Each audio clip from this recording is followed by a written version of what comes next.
The Global Digital Divide, a brief introduction. The objectives of this presentation is to review the factors that cause and influence the digital divide and discuss its impact, to quantify the extent of the global digital divide and discuss measures being taken to narrow the gap, the role of libraries and information centers, and the value of global library initiatives. A few words to define. According to dictionary.com, digital divide is defined as the socioeconomic and other disparities between those people who have opportunities and skills enabling them to benefit from digital resources, especially the internet, and those who do not have these opportunities or skills.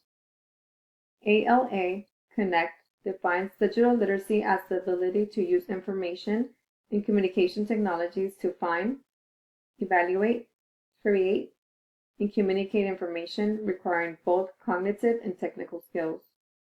Lastly, information literacy.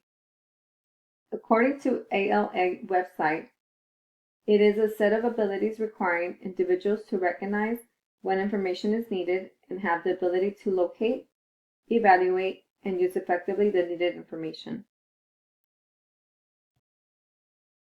According to the Bill and Melinda Gates Foundation website, only 35% of the world's population is connected to the internet, and people in rural and poor communities are the least likely to have online access or the skills to navigate the digital world. Through the internet, people search for employment, find markets for their crops and products, access government programs, learn new skills through online courses, research important health issues, and engage in social interactions with distant family members and friends. Some of the factors of the global digital divide are social, economic, and geographical. There are a lot of issues in women's lives that affect their ability to participate in education and technology, traditional family roles, their position in society, and their ability to make their own choices in life. Age is another social factor. Overall, adults ages 65 and older account for almost half non-internet users by age group. The disabled are less likely to use the internet. Lack of education and training in how to properly use the internet.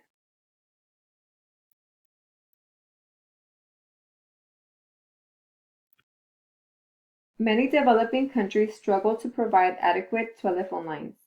The main reason individuals and communities don't have access to a computer or an up-to-date internet service is lack of money and resources. PC hardware and software is simply too expensive for many people in the developing world. By far the most frequently repeated finding in the literature is that communication media are more likely to be adopted or used the higher the social status.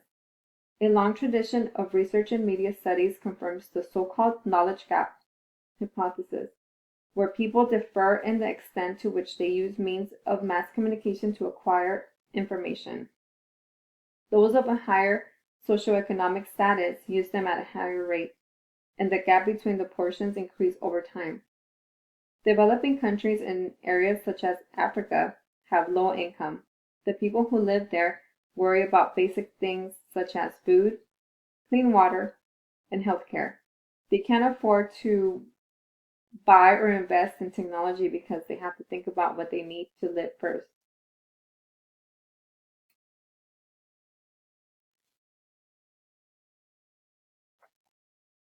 Another factor of the digital divide is geographical. Internet access is difficult in mountains, desert, and rainforest areas. In some areas, basic infrastructure such as roads and bridges are missing. It is difficult or impossible to develop the technological infrastructure needed to provide services such as electricity and internet connection. Wireless technology can be used where there is poor or no technological infrastructure. It removes the need to lay costly wires in order to connect to the internet and can help narrow the digital divide and allow these areas to catch up with areas with better infrastructure.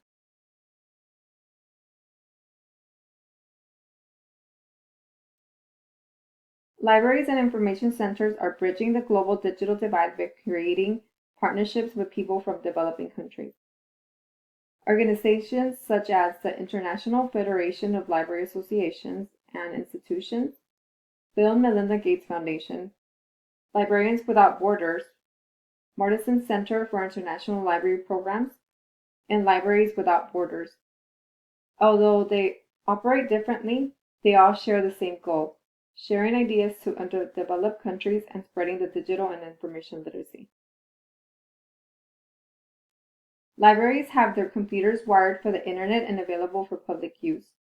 Also, the valuable human resource they provide libraries to help visitors find their way, bring technology into communities in friendly and useful ways. These programs have operated mainly in Latin America, Africa, and India. Libraries now have many working families and need to carry out all this vision of access, leading to community action and improvement.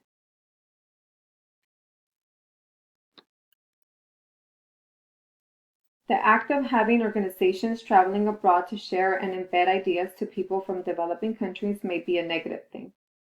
The initial challenges facing libraries with integrating technologies such as computers and tablets into their facilities is lack of budgets and unwillingness among staff to use these new systems.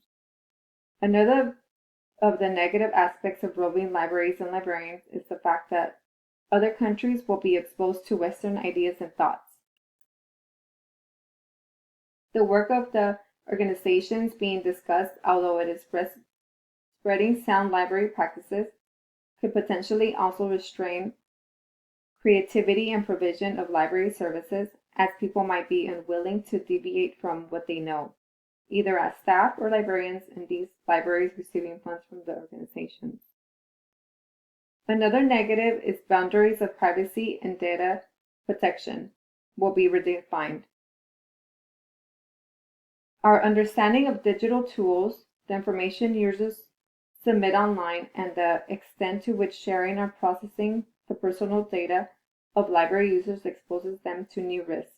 With more online activity from people, they leave behind a permanently visible digital footprint.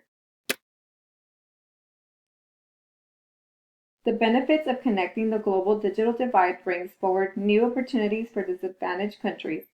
It exercises ways to reach groups of people which will never have the opportunity to learn how to read, write, or utilize a computer.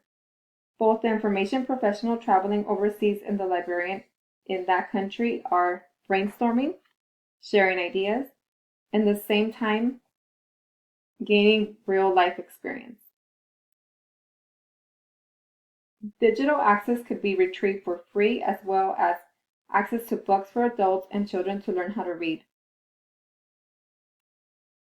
These organizations play a significant role in bridging the global digital divide because of inequality and access to information from other countries. Another positive aspect of these types of organizations is that they teach digital freedom to countries that were not able to have before. The collaboration between the organization and the underdeveloped country, the free flow of information is what has driven these countries to become successful. Although it's slowly progressing, it will get better as time passes on. New technologies, new funds will enable this to occur. I reviewed the factors that cause and influence the global digital divide and discussed its impact. I quantified the extent of global digital divide and discussed measures being taken to narrow the gap. I discussed pros and cons of global library initiatives, as well as the value of global library initiatives.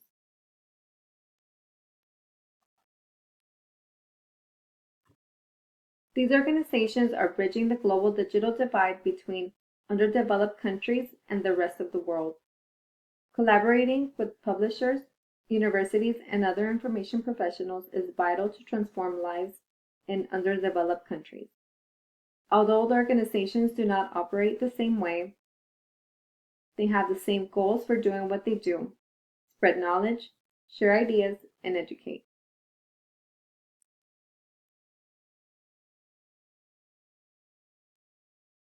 Thank you for watching.